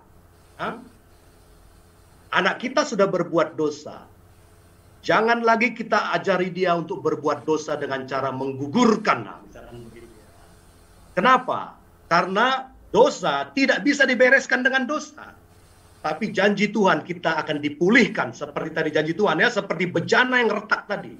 Ya, anak kita dalam klip tadi yang hamil di sebelum pernikahan itu pasti sebuah kehancuran. Ya. Tapi pemulihan dari Tuhan akan menolong anak kita tadi itu ya. Itu rindu kita ya, Bu Mariana sama Pak Jo ya. Nah, kita lanjutkan sekarang bagian yang terakhir ya. Bagian yang terakhir yaitu, nah ini, gonta ganti pacar, belum ada yang cocok. Mas Jo jadi 4 kali ya Mas Jo ya? Iya, Mas. Baik. Terus Bu Mariana 2 kali, yang kedua yang paling cocok ya? Ya Allah. Iya, oke. Kenapa ada orang yang gonta ganti pacar? Karena sebenarnya mereka belum mengerti arti pacaran itu sendiri ya. Nah, mari kita bedakan dulu antara pacaran dunia dengan pacaran Alkitabiah. Kira-kira begini kalau saya lukiskan ya. Pacaran dunia yang pertama itu mereka itu fokusnya status. Maksudnya begini, aduh aku sudah SMA, aku belum punya pacar. Orang-orang sekelasku sudah punya pacar. Jadi pengen status punya pacar. Ya. Takut tidak punya pacar. Dianggap orang yang tidak punya pacar itu ya orang yang belum berstatus baik gitu. Nah, sementara di dalam lalu yang kedua, pacaran dunia, mereka itu mengenali pacar, dalam masa pacaran mereka mengenal pacar, tetapi kalau nggak cocok bubar. Nah, inilah pacaran dunia ya, sehingga berkali-kali pacaran. Memang itu pacaran yang dunia. Anak-anak Tuhan juga pernah mengalami ini dan banyak juga mengalami ini. Nah, lalu yang ketiganya, nah ini hati-hati yang ketiga ini. Pacaran dunia selalu ada area mereka menikmati cinta dalam kedagingan. Inilah yang menjadi sasaran iblis. Setiap orang yang berpacaran, iblis selalu berusaha menjatuhkan dan menghancurkan dengan keinginan cinta dalam kedagingan. Nah, beberapa waktu yang lalu ada sebuah pepatah begini ya, pepatah. Laki-laki memberikan cintanya kepada wanita supaya dia mendapatkan seks dari wanita itu. Jadi, laki-laki memberi cinta untuk seks. Nah, sementara yang wanita memberikan seks untuk cinta. Nah, ini 2 hal yang berbeda ya. Dua-duanya salah. Itulah sebabnya bagi wanita hati-hati. Bagi pria jaga pacarmu. Kalau kau mengasihi pacarmu, kau harus menjaga kesuciannya. Kalau kau mencintai pacarmu, kau harus melindungi dia ya. Lalu yang keempat, pacaran dunia itu setelah pacaran, kemudian masuk ke tunangan, kemudian masuk ke pernikahan, baru semoga langgeng ya. Nah, lihat kalau kawan-kawan kita datang ke pernikahan, aduh selamat ya, semoga langgeng ya, semoga langgeng pernikahannya. Ada semoga. Ya. Nah, inilah pacaran dalam dunia. Nah, sementara di dalam Tuhan, yang pertama itu fokus tidak status tapi relasi. Mempersiapkan relasi khusus sebagai nantinya suami dan istri dan belajar menjadi seorang pacar yang baik. Ya. Lalu yang kedua, dalam masa pacaran itu memang fokus kita harus mengenali dia lebih lanjut, mengenali panggilannya, mengenali keluarganya, mengenali pekerjaan pelayanannya, menyatukan diri dalam pelayanan-pelayanan yang bisa dilakukan bersama-sama, yaitu berpacaran dengan si jodoh yang dari Tuhan yang sudah dipastikan dari Tuhan tadi. Ya. Nah, itu perbedaannya. Nah, karena itu saya menasihati kita semua yang belum berpacaran, mulailah berpacaran, mulailah berdoa untuk menemukan calon yang dari Tuhan, lalu berpacaranlah dengan yang kau sudah tahu dia dari Tuhan. Itu seperti si Ishak dan Rebeka tadi itu. Namun bukan berarti otomatis akan mulus. Bisa jadi sebagai anak-anak Tuhan, ketika berpacaran dengan seseorang, sudah berdoa, sudah diperlihatkan, tapi ternyata di tengah jalan putus. Bukan berarti tidak bisa seperti itu. Bisa jadi. Tetapi kalaupun begitu, masuk lagi dalam pergumulan. Berdoa secara khusus, minta konfirmasi dari Tuhan. Ya. Nah, lalu orang yang berpacaran di dalam Tuhan, dia menikmati cinta dalam kekudusan. Ya. Maksudnya bagaimana ini cinta dalam kekudusan? Apa yang diperbolehkan Tuhan di dalam masa pacaran, ya, lakukan.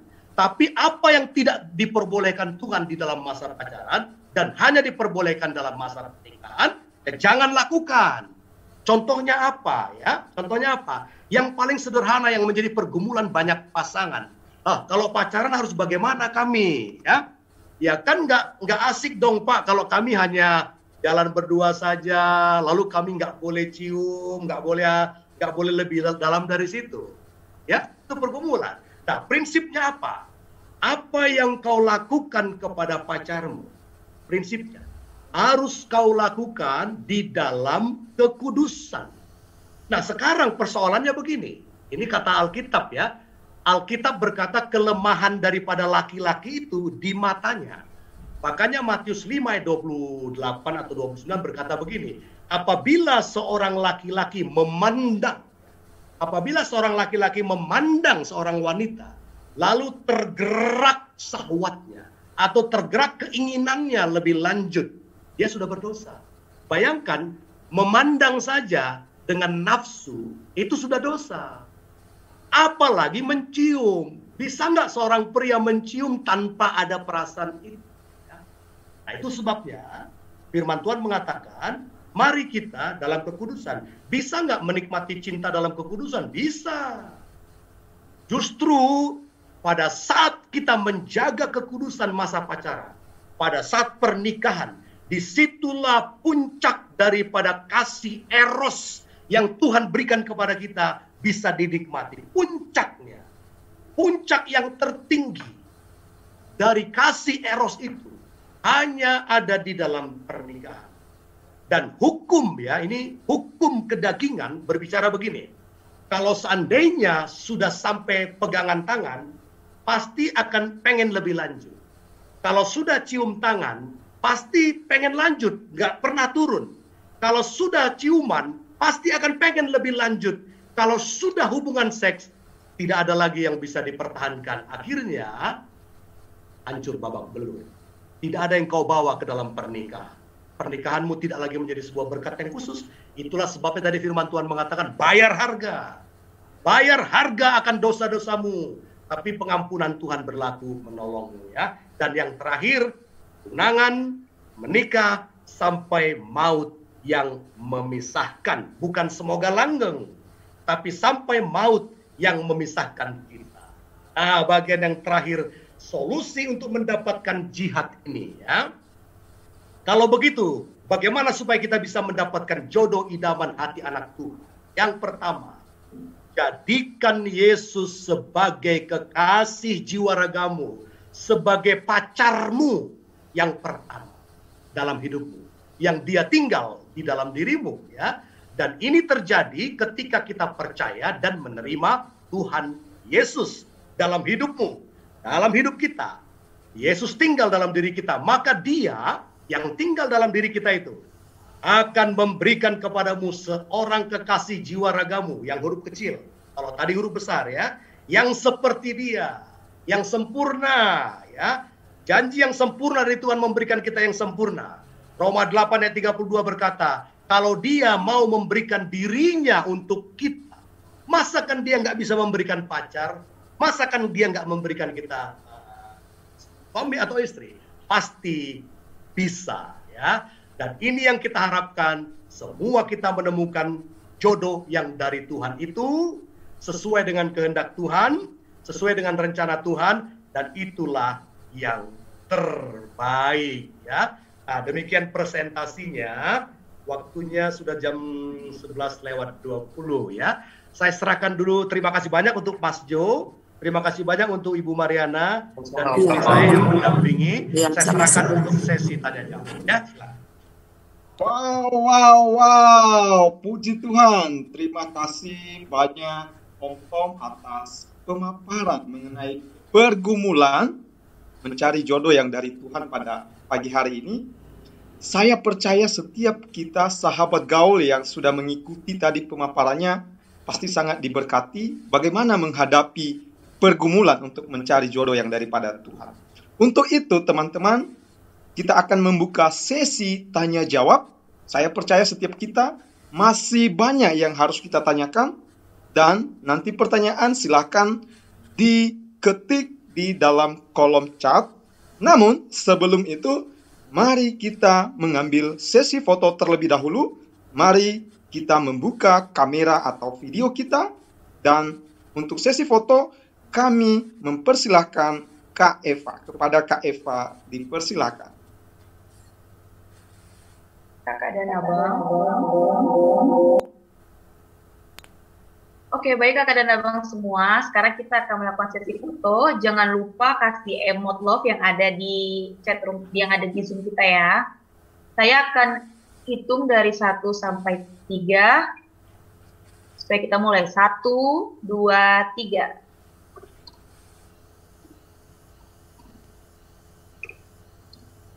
Baik, slide selanjutnya. 1, 2, 3.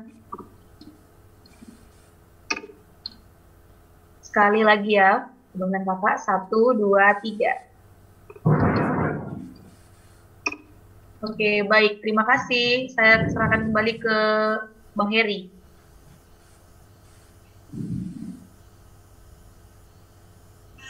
Baik, Kak Eva. Terima kasih atas foto-fotonya, Kak. Wah, nah, teman-teman sekalian, silahkan untuk mengirimkan pertanyaan melalui chat room yang ada di Zoom ini, dan pertanyaan itu akan kita bacakan. Om Tom, ada satu pertanyaan nih, Om. Ya, Cakra. Ya, pertanyaannya adalah, sebagai wanita, kita bukan tidak matre, tetapi kita memikirkan masa depan anak-anak nantinya. Bagaimana menyikapi jika pasangan kita ini mengenai hati, Om, harta dan properti? Ya, itu pertanyaan yang sangat bagus. Tentu wanita pasti akan mempertimbangkan masa depan ya, seperti dalam Kidung Agung pasal 2 ayat 3 itu ya, dalam naungan dalam naungan buah apel, dalam naungan batang aku ingin berlindung.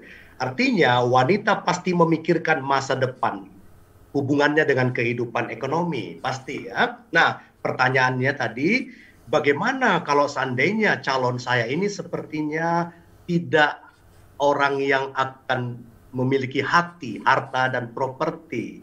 Nah, kalau kau percaya bahwa dia dari Tuhan, pastilah Tuhan tidak salah memilih. Kalau Tuhan memilihkan dia, berarti Tuhan juga akan mencukupkan kehidupan kalian berdua. Ya. Nah, kami berdua, saya dan istri, sebagai suami istri, kami mengawali pernikahan dengan penghasilan saya yang sangat sederhana. Ya.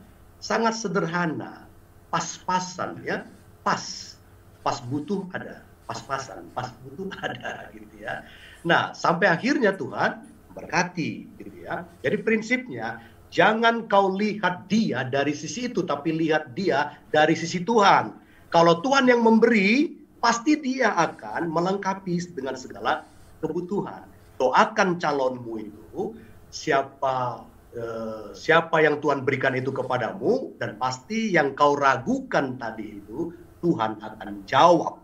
Bisa jadi Tuhan jawabnya bukan sekarang, tapi setelah beberapa tahun nanti ke depan. Nanti lihat, kau harus percaya kalau dia dari Tuhan, Tuhan akan memberkati kehidupan keluarga kalian. Jadi jangan yang menjadi dasar itu adalah hati, harta, atau properti yang dia miliki ya. Oke, itu cara. Ya, terima kasih Om Tom atas jawabannya. Nah, di sini juga Om ada pertanyaan yang ada di chat. Nah, begini nih Om pertanyaannya. Seringkali orang tua mengingatkan kita untuk menikah karena mengingat akan usia gitu. Dan sudah layak untuk menikah, bahkan banyak yang menjodohkan, tetapi tidak ada yang serius. Nah, terkadang membuat kita jadi sedih kalau sudah ada calonnya. Bisa dikatakan kalau belum dikatakan, tetapi kalau belum mau gimana ya Om? Ya mungkin maksudnya kalau mau belum serius gitulah ya. Bagaimana kita menghadapi tuntutan keluarga yang seperti begitu Om? Nah, kira-kira begitu Om pertanyaannya. Ya, ini mengingatkan pengalaman hidup saya juga ya. Nah, jadi kira-kira begini, kalau seandainya kau sudah berumur dalam segi budaya ya, budaya kita Indonesia, seandainya kau sudah mulai berumur 30 tahun, atau istilah saya itu istilah sudah jatuh tempo, gitu ya. Berusia 30 tahun, orang tua itu pasti akan merasa was-was. Siapapun orang tua, termasuk anak-anak Tuhan, ya, pasti dia merasa was-was. Wah, anak saya jangan sampai dia melewati 30, tapi dia belum memikirkan pernikahan. Karena apa? Orang tua selalu ingin yang terbaik buat anak-anaknya. Karena itu orang tua selalu update, selalu bertanya. Apalagi kalau seandainya dilihat anak-anaknya ini belum punya pacar. Lah kalau belum punya pacar, mau bagaimana? Akhirnya terbersit di pikirannya, kalau begitu aku carikan jodoh, kan gitu idenya. Gimana kalau nggak bisa cari pacar sendiri, terpaksa dicarikan jodoh, ya. Dicarikan jodoh itu tidak salah loh ya, sekali lagi ya, Ishak juga dicarikan, tapi selama dalam perlindungan dan pemeliharaan Tuhan. Nah, kalau seandainya kita dicarikan jodoh, kita bersyukur, kita doakan, oke, yang mana yang orang tua mau, kan begitu. Kita harus melihat orang tua adalah orang yang bisa dipakai Tuhan untuk memberkati kita, itu orang tua loh ya. Makanya firman Tuhan tadi mengatakan, taati, hormati dan taati orang tuamu karena ada janji yaitu kau berbahagia dan panjang umur. Berbahagia termasuk di dalamnya mendapatkan jodoh. Artinya orang tua adalah saluran berkat dari Tuhan untuk kita menemukan jodoh. Itu pasti, itu janji Tuhan. Nah, kalau kita dijodohkan oleh Tuhan dalam arti ya, diperkenalkan oleh orang tua. Jangan anti. Ya kita lihat, oke, bisa aku diperkenalkan. Ya, bersyukurlah kalau orang tuamu memperkenalkanmu, tapi perhatikan, kalau orang tuamu sudah di dalam Tuhan, pastilah mereka akan memperkenalkanmu dengan orang yang adalah anak-anak Tuhan. Tapi kalau orang tuamu belum di dalam Tuhan, ada kemungkinan mereka memperkenalkanmu kepada orang yang belum sungguh-sungguh di dalam Tuhan. Ini harus kau pastikan, ya. Nah, karena itu sikap kita bersyukur, oh ada yang memperhatikan saya. Nah, di dalam prosesnya nanti, pastilah nanti seperti si Ishak ya, prosesnya nanti pasti akan ketemu. Tapi jangan lupa lakukan bagianmu. Ya. Tadi bagian yang kedua, pencarian, lakukan bagianmu. Karena kau yang mau menikah, kalau kau laki-laki ya. Lalu kalau kau perempuan, lakukan bagianmu, berdoa, dan juga sekali lagi bisa memberi sinyal-sinyal gitu ya. Dalam budaya kita, wanita memberi sinyal nggak apa-apa, ya kan? Memberi sinyal dalam arti kau memberikan perhatian kepada dia, kalau kau lihat dia, memberikan salam ketika dia ulang tahun, dan seterusnya. Yang seperti itu. Jadi jangan merasa menjadi ini ya, jangan merasa nggak enak. Karena orang tua adalah sarana Tuhan untuk memberikan berkat kepadamu. Tapi Tuhan tetap ingin kau berbagian, berinisiatif, lakukan bagianmu. Lalu ingat ya ini ya, kalau tadi dikatakan kalau belum ada rasa, misalkan begitu ya Her ya. Nah ya, begini, ini juga bagi pria dan wanita ya. Jangan tunggu sampai rasa cintamu itu 100% baru kau mau mendoakan. Jangan, ya. Ketika kau sudah melihat benih dalam hatimu mulai bertumbuh, lalu kau tidak rasakan itu kepada yang lain, Tuhan menaruhkan benih cinta.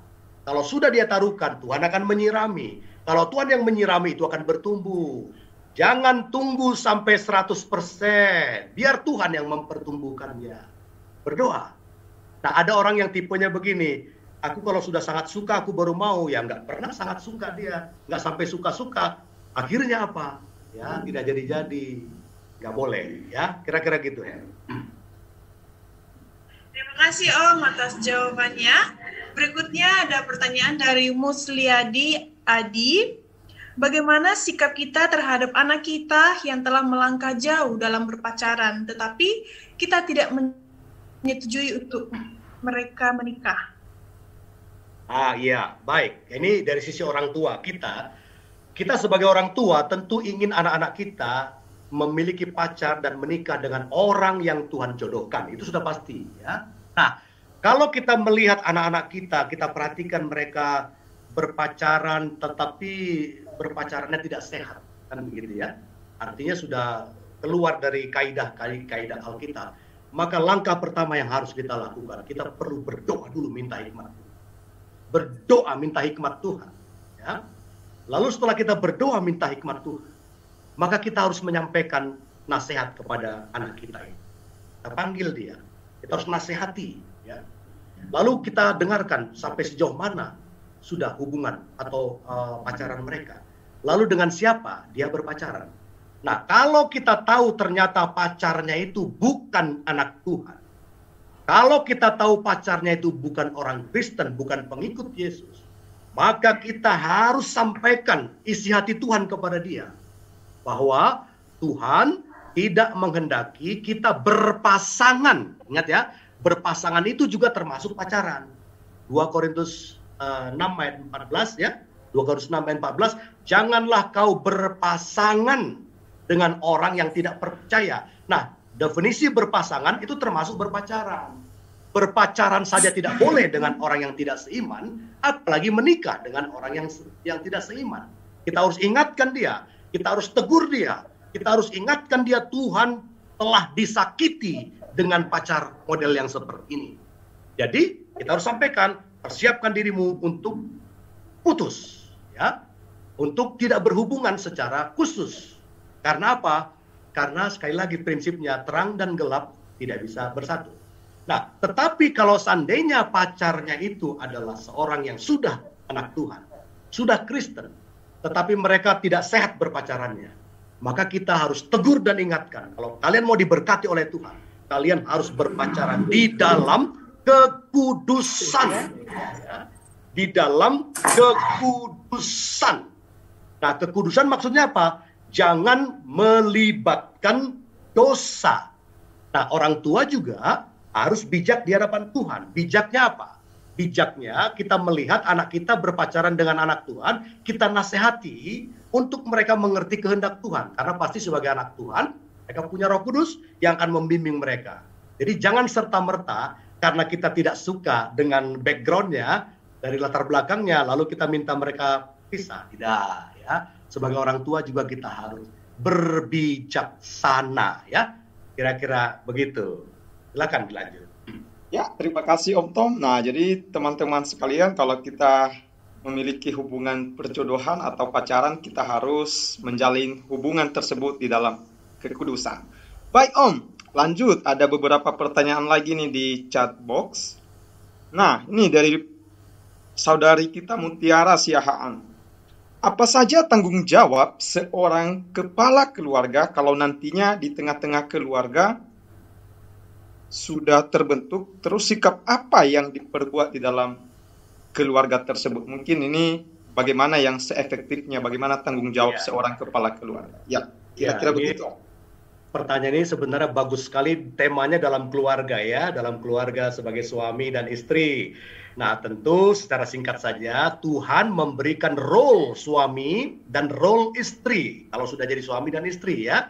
Dan firman Tuhan yang pertama menegaskan, suami adalah kepala, istri adalah leher. Ya, ke bawah. Makanya firman Tuhan mengatakan, suami adalah kepala istri. Ya, istri adalah tubuhnya suami. Seperti Kristus kepala gereja, gereja tubuhnya. Ya. Nah, bayangkan sebagai seorang kepala, dia harus punya role memimpin. Karena semua di area kepala itu melihat, memimpin. Ya. Sementara role suami, istri tubuh, dia adalah penolong yang mendampingi. kira-kira begitu ya. Nah, nanti topik ini akan dibahas secara khusus di dalam topik suami istri di dalam Tuhan ya. Tetapi secara sekilas, orang tua, laki-laki punya tanggung jawab memelihara, wanita punya tanggung jawab untuk mengerjakan apa yang sudah dipelihara itu ya. Laki-laki keluar, wanita ke dalam ya. Laki-laki mencari nafkah, wanita memelihara nafkah. Itu bukan berarti wanita tidak boleh bekerja, tidak ya. Lalu figur ayah itu yang mendisiplinkan, figur ibu itu yang memberikan perhatian, kira-kira begitu ya. Nanti ada sesi khusus tentang ini dalam parenting, di dalam seminar parenting untuk orang tua ya, kira-kira begitu. Baik Om, terima kasih buat pertanyaannya. Nah, ada pertanyaan satu dari Juni Maito Sitompul, mengatakan bahwa tindakan apa yang harus kita lakukan untuk kita boleh melupakan orang yang dulunya pernah mencintai kita tulus, namun kita menyanyiakan dengan menduakan hubungan di belakangnya, dan setelah semuanya berakhir, saat semua kebohongan terbongkar, kita baru menyadari sekarang bahwa kita benar-benar sayang dan cinta dengan dia. Namun dia sudah tidak mencari dan ditanya kabar lagi. Ini bagaimana, Om? Seperti dia selingkuh dan menyesal dengan selingkuhnya. Ya, jadi dia ada seorang pria ya kalau nggak salah mencintai dia, sayang sama dia, dan dia menduakan ya gitu ya. Dia juga punya yang lain, lalu kemudian akhirnya berantakan begitu, dia juga nggak kontak lagi. Itu artinya begini, itu kan karena dosamu. Karena kau tidak mau sungguh-sungguh berdoa buat dia secara khusus. Kau duakan dia. Ya, mana ada sih di dalam Tuhan kita menduakan hati kita, ya. Firman Tuhan mengatakan orang yang mendua hati itu tidak akan tenang dalam hidupnya. Itu jelas. Nah, jadi bagaimana caranya melupakan itu ya? Mulai babak baru ya. Pertama, langkahnya harus bertobat dengan kesalahan yang pernah kita lakukan. Kesalahan minimal kesalahan menduakan hati. Akhirnya menyesal ya. Bertobat, mulai babak baru karena dia sudah tidak bisa dikontak. Ya sudah, artinya mulailah babak baru. Seandainya Tuhan mau mengembalikan dia, puji Tuhan. Kalaupun tidak, Tuhan akan memberikan yang baru. Nah, artinya Tuhan hanya bisa memulai kembali bekerja, restart gitu ya. Restart istilah komputernya, di restart apabila kita bertobat, melupakan masa lalu kita, dosa kita diampuni, lalu mulai dengan babak baru, tidak lagi dengan cara-cara yang lama, tapi berdasarkan pimpinan Tuhan, izinkan Tuhan yang memimpin. Lalu kemudian seperti kata Paulus ya, kalau tidak salah, aku melupakan apa yang ada di belakangku dan berlari-lari kepada tujuan, yaitu panggilan surgawi. Melupakan apa yang ada di belakangku bagi Paulus adalah ketika dia menjadi seorang ahli Taurat yang menganiaya murid-murid Yesus di dalam dosanya itu. Dilupakan semuanya itu dan dia mengarah kepada Yesus. Nah, kau juga yang bertanya seperti itu. Kau melupakan, cara yang paling efektif melupakan adalah dengan meninggalkan dan punya fokus baru, yaitu panggilan Yesus. Ya, nggak bisa kita melupakan tapi berdiam diri, nggak bisa. Melupakan itu artinya balik kanan, gerak dan jalan. Balik kanan, jalan, gitu ya. Jangan balik kanan bergerak di tempat, nanti balik lagi ke belakang. Jadi efektifnya adalah lupakan dengan cara meninggalkan dan menuju kepada Kristus, ya. Kira-kira begitu. Oke, terima kasih Om. Lanjut ke pertanyaan berikutnya. Apakah boleh menikah dengan janda yang telah diceraikan oleh suaminya? Dan apakah juga itu termasuk jodoh dari Tuhan, Om? Nah, kira-kira bagaimana ini? Nah, itu tergantung kondisinya, ya. Tergantung kondisinya. Dia waktu menikah awal itu bagaimana, ya? Menikah awal, apakah mereka menikah di dalam pemberkatan yang khusus, di dalam gereja, kan begitu ya. Nah, kalau mereka diberkati secara khusus dalam gereja, lalu kemudian mereka bercerai dengan alasan yang tidak jelas, hati-hati. Hati-hati. Karena apa? Itu menyangkut hukum perceraian yang mereka lakukan sebelumnya, ya. Hati-hati. Tapi kalau seandainya mereka itu belum anak Tuhan, ya. Mereka belum anak Tuhan, lalu mereka menikah, punya anak, lalu bercerai di dalam ketidaktahuan mereka, dalam kebodohan mereka. Lalu kemudian wanita ini dia bertobat di dalam Tuhan, dia menerima Yesus, lalu dia dalam kondisi status yang baru itu. Lalu kemudian suaminya yang lama itu sudah menikah, kemudian tidak mungkin lagi bisa bertemu dan sebagainya. Praktis dia menjadi seorang istri, seorang bekas istri, seorang wanita yang bebas, kan begitu. Nah, dalam kondisi yang bebas seperti itu tergantung kau yang berdoa untuk dia. Karena dia bebas, dia boleh dinikahi, ya, dia boleh dinikahi, tidak ada masalah.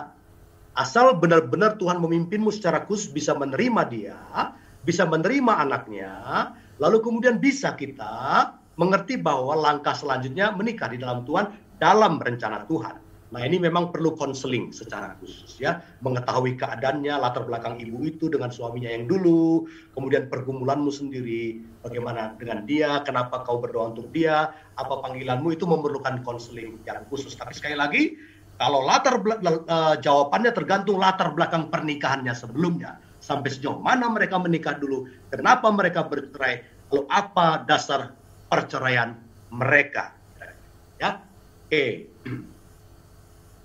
Terima kasih atas jawabannya. Dan ada pertanyaan berikutnya adalah, bagaimana sikap kita sebagai pria ketika kita mengetahui wanita yang dikasihi sudah tidak suci atau pacaran di masa lalu si wanita, sedangkan sebagai pria selalu menjaga kekudusan dirinya dalam berpacaran? Apakah layak untuk diperjuangkan ke tahap pernikahan? Mohon pencerahannya, Pak, karena ini pengalaman pribadi. Iya, ini pertanyaan yang bagus dan mungkin banyak pria-pria bergumul soal ini dan mungkin juga banyak wanita-wanita yang bergumul soal ini. Nah, ada sebuah ilustrasi begini kira-kira, ya. Dulu ada seorang anak muda, dia ditanya oleh seorang psikolog, ya, waktu itu mengetes kepribadiannya, ya. Ditanya begini, seandainya kau disuruh menikah, lalu kemudian dihadapkan pilihan 3 orang wanita, siapakah yang akan kau pilih? Ya Pak, yang mana wanitanya? Oke. Ini adalah 3 orang wanita yang kembar. Semuanya cantik. Lalu yang satu dia cantik tapi dia nggak bisa melihat. Dia buta. Yang kedua, dia cantik sama tapi dia tidak bisa mendengar, yaitu tuli. Lalu yang ketiga, dia cantik tapi tidak bisa berbicara, yaitu bisu. Ya, jadi namanya itu adalah Vini, Vidi, Vici. Ya. Kau pilih mana, si Vini, si Vidi, atau si Vici? Ya. Lalu orang ini ditanya, kau mau pilih mana? Lalu dia bilang gini, Pak, saya rasa saya ingin memilih yang si Vidi. Loh, kenapa? Yang tidak bisa melihat itu. Kenapa? Nah, perhatikan alasannya. Saya memilih dia karena dialah yang paling menderita di antara 3 orang ini dan aku ingin membahagiakan dia. Wah, luar biasa ini, ya. Luar biasa ini. Sekali lagi, kenapa alasannya? Karena di antara 3 orang ini, yang buta inilah yang paling menderita, sehingga aku mau menikahi dia untuk membahagiakan dia. Nah, lalu ketika saya melihat ilustrasi ini, dalam benak saya berpikir begini, bukankah kita ini semua adalah buta rohani, tuli rohani, bisu rohani, tapi Yesus mau menerima kita. Kira-kira begitu, ya. Nah, kalau begitu apa pesannya? Pesannya begini, kalau seandainya wanita yang dihadapkan Tuhan kepadamu itu adalah dari Tuhan, kalau dia dari Tuhan, maka Tuhan ingin berpesan begini kepada hei anak muda, apakah kau mau mengasihiku? Kalau kau mengasihiku, terimalah anak yang kukasihi. Sebenarnya kau menjawab Tuhan, ya. Kau menjawab Tuhan. Dengan kata lain begini, banyak orang di dalam kehancuran kehidupannya yang buta, yang tuli, yang bisu rohani, diperhadapkan Tuhan kepada kita. Sebenarnya Tuhan ingin mengatakan, kalau kau mengasihi aku pilihkan kau ini. Kalau itu dari aku, responmu kepada orang ini adalah responmu kepada ya. Nah, tetapi pasti kita sebagai manusia punya pergumulan, ya. Pastilah punya pergumulan. Nah, pergumulan kita apa? Aduh, Tuhan, aku mau yang masih murni. Aku mau yang masih suci. Pasti itu wajar, itu wajar. Bahkan Tuhan menghargai itu loh ya. Tuhan menghargai itu. Kalaupun kau tidak menikahi dia karena alasan pribadimu tadi itu, Tuhan juga menghargaimu itu, menghargai. Tetapi lebih dalam kau harus meresponi. Kenapa Tuhan, ya ingat ya, kenapa Tuhan memilihkan dia untukmu kalau dia dari Tuhan? Ya? Harus kau responi dengan Tuhan. Kau doakan. Ya, dulu ada seorang pria, bergumul dia ketika dia mengetahui calon istrinya itu sudah tidak lagi suci. Nah, di dalam pergumulannya itulah dia menemukan kasih Tuhan seolah-olah begini, ya. Kau di mataku, kata Tuhan, kau di mataku sama seperti wanita itu di matamu. Ya lagi, kau di mataku sama seperti wanita itu di matamu. Artinya apa? Kau sebenarnya najis karena dosamu. Tapi aku mengasihi. Dan kasihkulah yang memulihkanmu. Nah demikian juga kau mau nggak menjadi kasih yang memberkati wanita yang kupilihkan. Dengan dia dipulihkan. Dia dipulihkan dengan kasihmu itu. Ya, mau nggak kau? Lalu setelah dia mendengarkan itu, dia menangis di hadapan Tuhan. Lalu hati yang tadinya hati tidak rela karena merasa dia dia tidak mendapatkan yang menjadi haknya, berubah menjadi hati yang sepenuhnya mau memuliakan Tuhan. Tuhan, kalau ini kehendakmu, jadilah. Lalu akhirnya mereka menikah dan memberkati pernikahan mereka. Kalau boleh cawan ini lalu daripadaku, tidak pernah ada seorang pria yang bergumul lebih berat daripada pergumulan Yesus. Kalau boleh cawan ini lalu daripada dosa ditanggung. Kalian atau yang yang bertanya tadi akan menanggung satu jiwa saja ya. Satu jiwa saja yang mau ditanggung. Nggak bisa kau sendiri. Kecuali kalau kau bersama dengan Yesus. Nah, tapi bagi wanita yang tadi, wanita yang dimaksud misalnya ya, kau harus menyadari bahwa kau sudah berdosa. Kau harus bertobat, hancur hati. Lalu kau harus punya komitmen. Kalau pria ini mau menikahiku, aku punya komitmen akan melayani Tuhan. Menolong pria ini yang sudah mengasihi dan menerima aku. Seumur hidupku akan kulayani dengan maksimal. Itu positifnya. Ya. Pasti dia akan menjadi istri yang jauh lebih luar biasa. Karena pengalamannya tadi, dia bayar harga. Dia ucapkan terima kasihnya pada Tuhan dan kepada dirimu sebagai suami.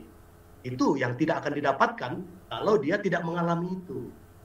Nah, jadi bagi wanita adik-adikku yang punya pengalaman seperti ini, pertama sekali lagi kau minta ampun di hadapan Tuhan supaya Tuhan pulihkan. Lalu kau punya komitmen membayar harga. Yang tadinya kau lakukan untuk dosa, sekarang kau lakukan untuk Tuhan. Yang tadinya kau lakukan untuk dunia, kau lakukan untuk kerajaan. Karena pada dasarnya kita semua adalah, ya, oke lah begitu. Ya, terima kasih sekali Om atas pemaparannya. Ya, di sini masih ada pertanyaan dari saudari kita Tasih Binit. Mungkin ini pernah dulu sempat dia tanya tapi belum sempat dijawab juga. Saudari kita ini dari Malaysia. Nah, jadi begini kira-kira pertanyaannya Om. Shalom, apakah itu termasuk dosa juga kalau kita ada crush atau gebetan seperti begitu?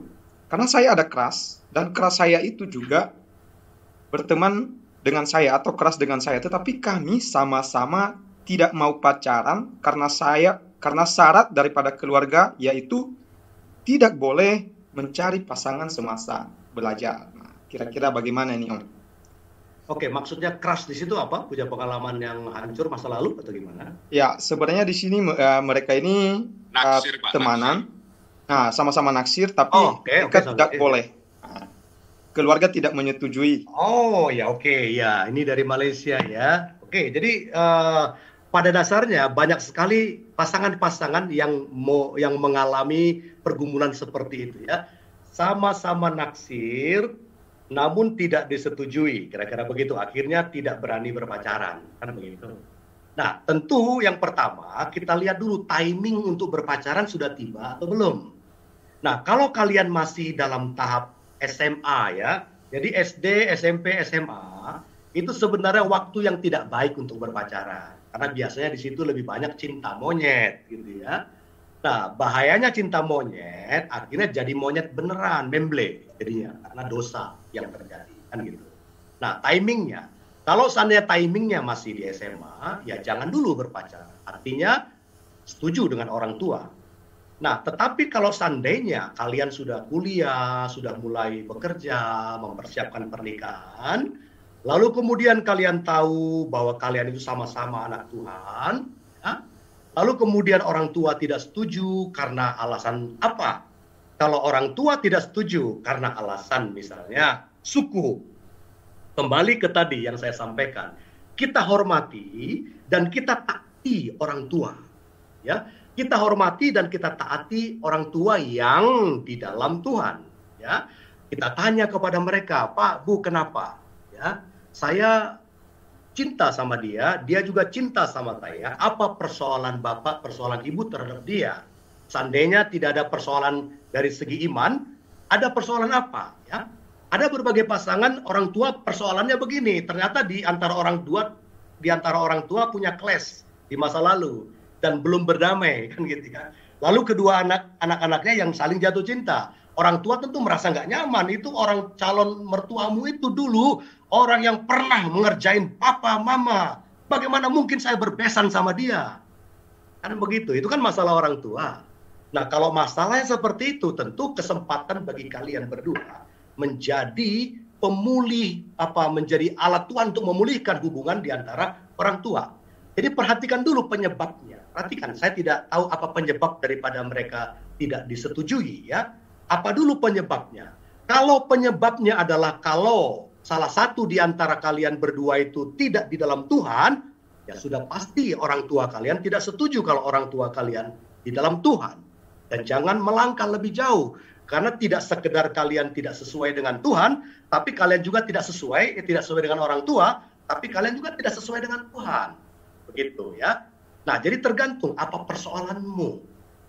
Kalau persoalannya sudah ditemukan, baru kita bisa tahu penyebabnya apa dari orang tua yang tidak menyetujui. Kalau sekali lagi, kalau orang tua tidak setuju tapi Tuhan setuju, maka berdoa supaya orang tua sehati dengan Tuhan. Ya. Oke. Terima kasih pertanyaannya Om. Mengingat waktu kita sudah sedikit lagi, tapi ada satu pertanyaan akan dibacakan oleh saya dari Vena. Shalom Pak, saya ada pergumulan mengenai persetujuan orang tua. Saya sudah jelas tahu kalau pacar saya dikriteria dari Tuhan. Mereka sudah yakin sepertinya. Namun orang tua saya tidak setuju dan saya dijodohkan dengan orang pilihannya. Yang jelas saya tidak suka, tetapi saya terus dipaksa. Dan seringkali ketika saya menolak walaupun sudah dengan secara hormat, saya mengalami kekerasan orang tua. Saya menjodohkan saya dengan maksud mendapatkan harta. Ini bagaimana ya Pak? Ya. Kalau ini kan sudah jelas motivasi orang tua tidak setuju dengan orang yang kau sukai itu motivasinya motivasi duniawi ya. Nah, kalau motivasi duniawi, bisa jadi memang orang tua belum sepenuhnya di dalam Tuhan.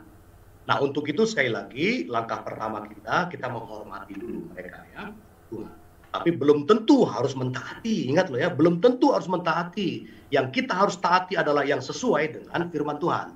Nah, tentu motivasinya sudah salah. Kalau motivasi yang sudah salah, kalau ditaati akan semakin salah, kan begitu. Nah, tapi untuk jalan keluar, ya kau tidak bisa sendiri. Tentu kau harus, selain berdoa, coba temuin hamba-hamba Tuhan yang mengenal orang tua. Supaya orang tuamu juga bisa mendapatkan penjelasan, pencerahan dari pemimpin-pemimpin rohani. Karena kan ini berbicara soal rohani, yang tentu masalahnya sensitif. Misalnya juga kalau seandainya kau punya keluarga, bapak tua, om, yang dekat sama papa, mama, ya, itu bisa kita sharing sama mereka. Kadang-kadang banyak perkara itu selesai karena keterlibatan daripada keluarga kita yang mengenal orang tua kita, om kita, paman kita, tante kita, yang dekat sama keluarga, terutama yang anak-anak Tuhan ya. Mereka akan bisa dipakai Tuhan. Dalam budaya tentu sesama orang tua bisa diperingatkan. Misalnya nanti ommu bisa berkata, "Bang, itu nggak boleh lagi itu sama anak kita." karena kita sudah punya calonnya. Janganlah kau paksakan dia. Itu yang bicara begitu tidak bisa kau. Tapi ommu, orang tuamu, hamba Tuhan, dari situ nanti Tuhan akan buka jalan. Sekali lagi, kalau kau berdoa supaya orang tuamu sehati dengan Tuhan, Tuhan pasti akan jawab. Ya, kira-kira. Ya, silakan. Ya, baik. Terima kasih Om Tom atas jawaban-jawaban yang telah dipaparkan, mengingat karena waktu yang telah membatasi kita. Sebentar, Sebentar, ada satu lagi kalau saya boleh izin, saya membaca satu pertanyaan yang bagus ini ya. Oh, boleh Om. Bagaimana dengan pasangan yang sudah menikah ini, tapi bukan karena saling mencintai, tapi karena dijodohkan orang tuanya, atau dipaksa menikah dengan pilihan orang tuanya. Nah, ini kondisinya kan sudah menikah ini. Kalau sudah menikah, kalau dia orang Kristen, kan tidak boleh bercerai. Ya, apapun alasannya, tidak boleh bercerai. Apa yang sudah dipersatukan, tidak boleh dipisahkan. Gitu ya. Kalau begitu jalan keluarnya apa? Ini kan seperti maju kena, mundur kena, kan begitu kan? Maju kena, mundur kena. Kalau mundur nggak boleh, kalau maju berantakan, karena ternyata tidak saling mencintai. Nah, disinilah peran daripada Tuhan yang sanggup memulihkan kehidupan pernikahan. Kalau ada di sini yang sudah menikah, tapi kehidupan rumah tangga berantakan, jalan keluarnya bukan mundur, tapi maju di dalam Tuhan. Tapi untuk maju, sekali lagi, langkah pertama untuk maju adalah bertobat dari dosa. Apa dosa-dosa yang pernah terjadi sebelumnya? Ya. Lalu termasuk bertobat dari dosa selama ini, ya, hanya ikut-ikut saja, mengikuti maunya orang tua, mengikuti dijodohkan oleh orang tua, ya, tidak mau ikut Tuhan. Akhirnya kan kita harus menanggung harga. Tapi janji Tuhan, kau bisa menanggung harga apapun bersama dengan aku. Nah, janji Tuhan lagi, bahwa kalau kau hancur babak belur, Tuhan sanggup memulihkan. Keluargamu sanggup dipulihkan. Sehingga nantinya istrimu atau suamimu akan menjadi bunga bakung yang baru. Dan menjadi pohon apel yang baru. Seperti janji Tuhan, sehingga kalian bisa menikmati hubungan sebagai suami dan istri dari Tuhan. Jadi langkah pemulihan bisa dikerjakan pada semua pasangan suami istri, apapun latar belakangnya. Apakah karena dijodohkan, apakah karena kecelakaan, apakah karena melakukan dosa, akhirnya harus menikah. Tuhan sanggup memulihkan. Sehingga kalian menjadi suami dan istri seperti yang Tuhan rencanakan. Atau seperti yang Tuhan inginkan. Dipulihkan meskipun pada awalnya berantakan dan babak belur, seperti anak yang terhilang itu, ya, yang sudah sampai ke paling dasar sampai dia harus makan makanan ampas babi itu, tapi Tuhan pulihkan sehingga dia bisa kembali. Dan pemulihan itu juga berlaku bagi suami dan istri yang sudah salah melangkah, suami dan istri yang sudah salah backgroundnya. Kira-kira begitu, Mas Heri.